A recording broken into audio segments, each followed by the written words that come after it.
PDP and their permutations.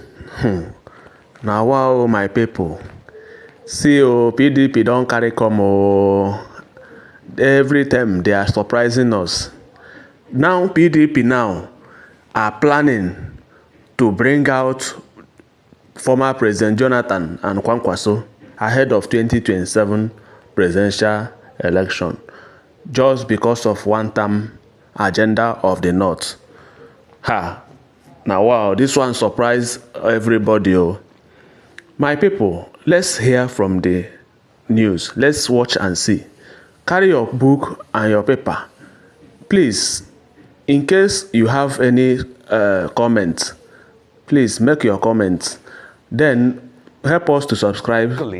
I'm not saying the North will favor it, because some people are saying the North will favor it, but if they favor it, what is it now that all of a sudden they see in Jonathan now that they didn't see in 2015? Well, the most immediate is because whether we like it or not, the campaign has started. Two, whether we like it or not, politicians on all sides, I think, in my opinion, are desperate. Desperate for the right team, desperate to appeal to the voter, desperate for relevance, and so on. So it's not new. We have seen this kind of movements before in other elections, all kinds of permutations, all kinds of combinations. What is probably surprising is to say the North will support this, or the South will support that, and so on. These are all speculations. What we do know is that all the political actors, or the major political actors, are in this race, and everyone to sell their point of view and so on. Whether or not this will pan out, I think it's speculative. When you say the North, when you say the South, we are not talking of the people. I think we are talking of the politicians and their desire to win elections and so on. But certainly it's interesting to see the extent all parties are going to pull support to bring whoever they think is a heavyweight, quote unquote. So these are interesting times, but we wait to see. I personally think it's a long way to 2027, but of course, desperation is pushing a lot of people into all kinds of combinations and choices. Absolutely. I'm glad you reiterated the fact that we have a long way to go until 2027, but unfortunately, these are the conversations that are happening as politicians continue to strategize behind the scenes. Now, one major conversation that's happening is the issue of the one term, serving 4 years, of which Peter Obi has come out and made a vow with the people and made a promise that he would only serve one term. So some people are saying that, well, Goodluck Jonathan is preferable because he's only entitled to one term constitutionally. Do you think that this gives Goodluck Jonathan a competitive edge in terms of becoming more appealing to those in the North who feel that in 2031 the rotation must be respected and brought back to the North? So, sir, let me just make my sorry, sir, if I may just make my question clear. Why would Goodluck Jonathan be attractive to the North? I don't know whether he is attractive or he is not. I think these are permutations and campaign being pushed by politicians. I don't know if Goodluck Jonathan will be attractive to anybody, except if he comes out and says exactly what they have for the country, and will wait for the voters to see if that is true.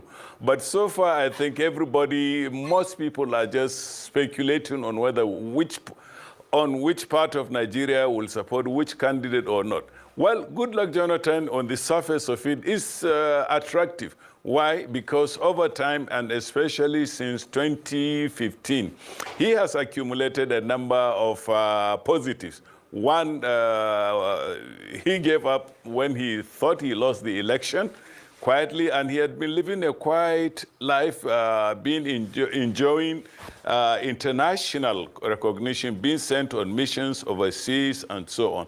And of course, some of the baggage he carried on to 2015, or people thought he was clueless and so on.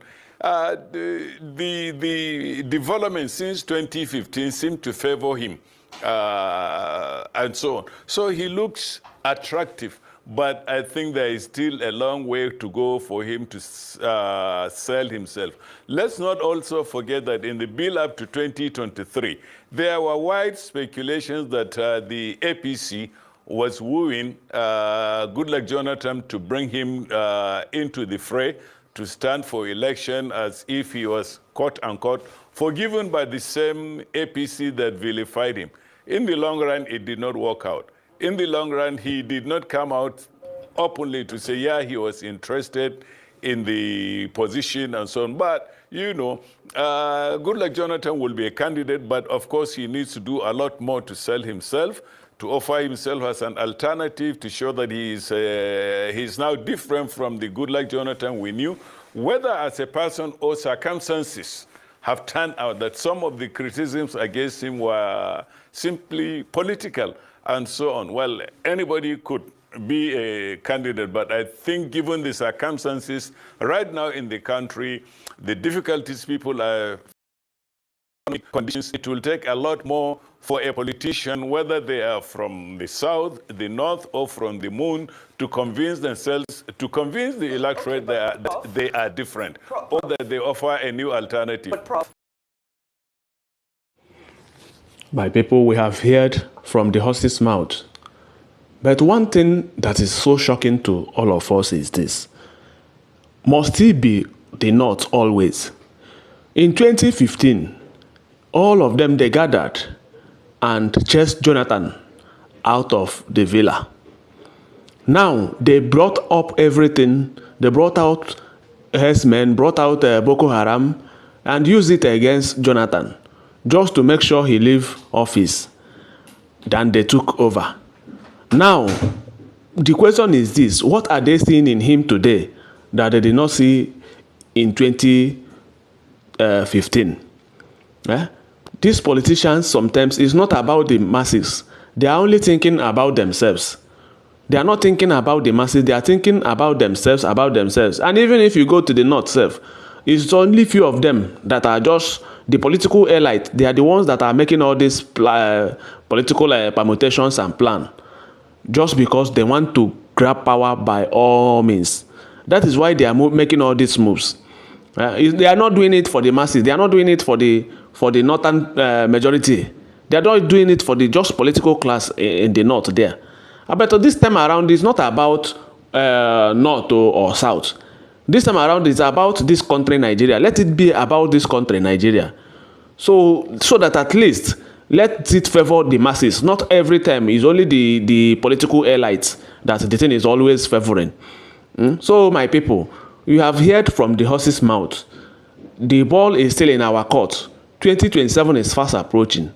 Let us strategize and let the voice of the masses speak this time, so that this country will be good for all of us.